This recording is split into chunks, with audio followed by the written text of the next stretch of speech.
Assalamualaikum warahmatullahi wabarakatuh. Perkenalkan, nama saya Rifki Ramayanta, NPM 19 111 21 10 37, kelas M6C.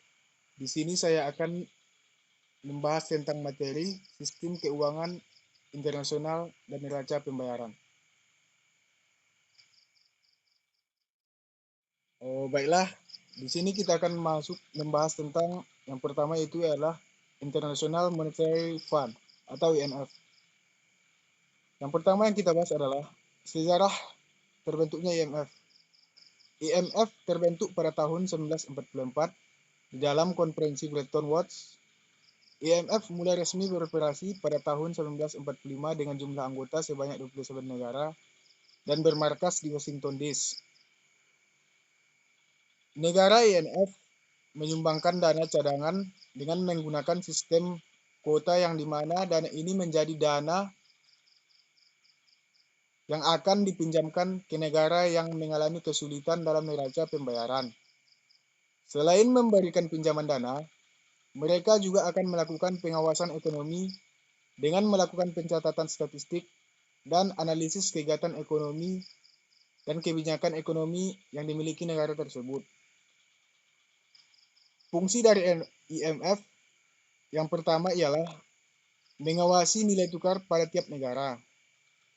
Kita tahu bahwa nilai tukar mata uang yang mempengaruhinya adalah dolar. Selanjutnya, mendukung pihak pemerintah dalam mengelola nilai tukar mata uang sehingga mampu meningkatkan perkembangan ekonominya. Memberikan pinjaman modal dalam jangka waktu pendek guna membantu pemulihan neraca pembayaran.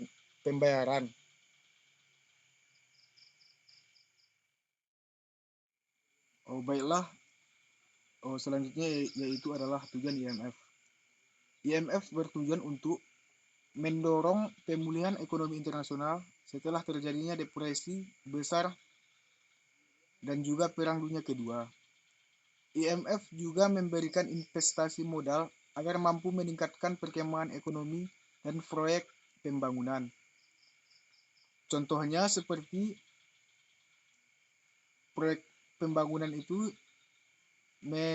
melibatkan infrastruktur pada setiap negara. Seperti di Indonesia, kita mengetahui infrastruktur Indonesia seperti pembangunan jalan tol. Baiklah, selanjutnya kiprah IMF di dunia. Menurut pernyataan Graf kiprah, IMF sudah tidak mempunyai kontribusi yang baik terhadap keuangan. Karena IMF hanya mampu menawarkan cara kuno dalam menyelesaikan suatu masalah yang kompleks. Seperti halnya, IMF sudah overreaching karena terlalu lamban atau terlalu bersemangat untuk membantu kegagalan kebijakan internasional. Karena negara seperti Amerika Serikat, Jepang, dan Inggris terlalu menonjol dalam kebijakan IMF. Negara tersebut telah dituduh sebagai alat untuk negara-negara pasar bebas. Bersamaan pendukung pasar bebas secara bulat mengkritik IMF karena terlalu intervensionis. Baiklah, selanjutnya balance of payment. Balance of payments merupakan ringkasan yang disusun secara sistematis untuk seluruh transaksi ekonomi dari suatu negara dengan negara lainnya selama periode tertentu dalam kurun waktu setahun. Adapun susunan dalam neraca pembayaran internasional yaitu neraca transaksi berjalan. Neraca transaksi berjalan merupakan total saldo dari neraca perdagangan, neraca jasa, dan transaksi sepihak. Neraca perdagangan berfungsi untuk mencatat transaksi ekspor dan impor barang yang biasanya ditulis dalam dolar US.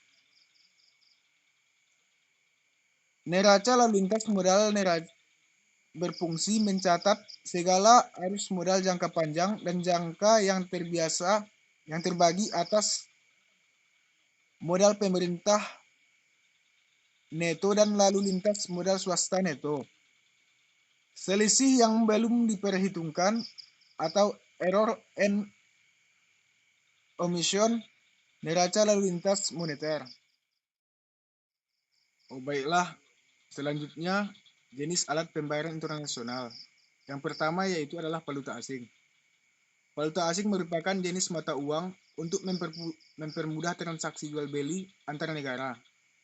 Sebab banyak negara menerima falas sebagai alat pembayaran transaksi antara negara atau internasional. Karena ada sistem perdagangan ekspor dan impor. Salah satu jenis mata uang dari falas adalah US dollar dari Amerika. Oh, selanjutnya yaitu wesel. Nama wesel mungkin tidak asing di telinga orang yang sering mengirimkan paket dengan jasa ekspedisi di Indonesia. Bagi sebagian orang, wesel hanya bisa melakukan proses pengiriman atau pembayaran uang kepada suatu tempat dalam suatu negara saja. Selain sebagai jasa ekspedisi, wesel juga dikenal sebagai alat pembayaran perdagangan internasional.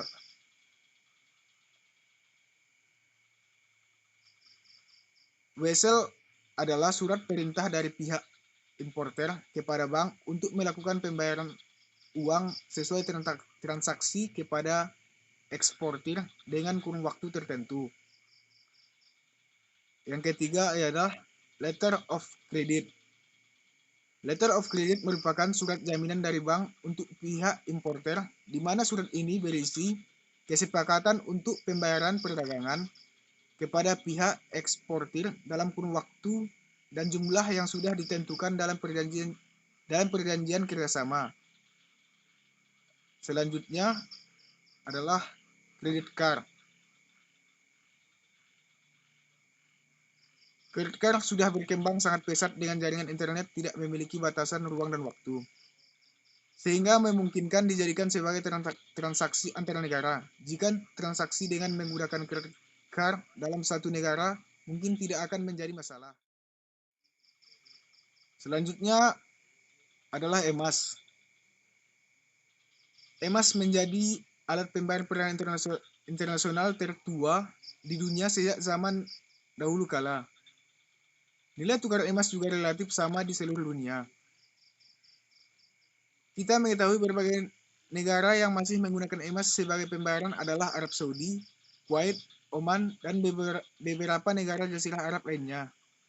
Mereka menggunakan emas sebagai mata uang dan juga disebut sebagai dinar. Karena emas sendiri diakui dengan baik dan mudah diterima di semua negara, sehingga emas menjadi alat pembayaran perdagangan internasional yang sah. Selanjutnya adalah telegraphic transfer. Jenis transaksi yang paling mudah dan paling cepat dari segala macam jenis yang ada. Akan tetapi, transaksi ini sangat menguntungkan pihak penjual. Dan yang terakhir, third party atau akun bersama.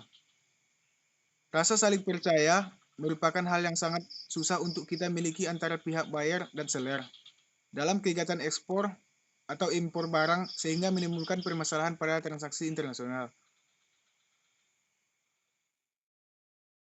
Demikianlah hasil presentasi saya. Apabila ada salah kata, saya mohon maaf. Assalamualaikum warahmatullahi wabarakatuh.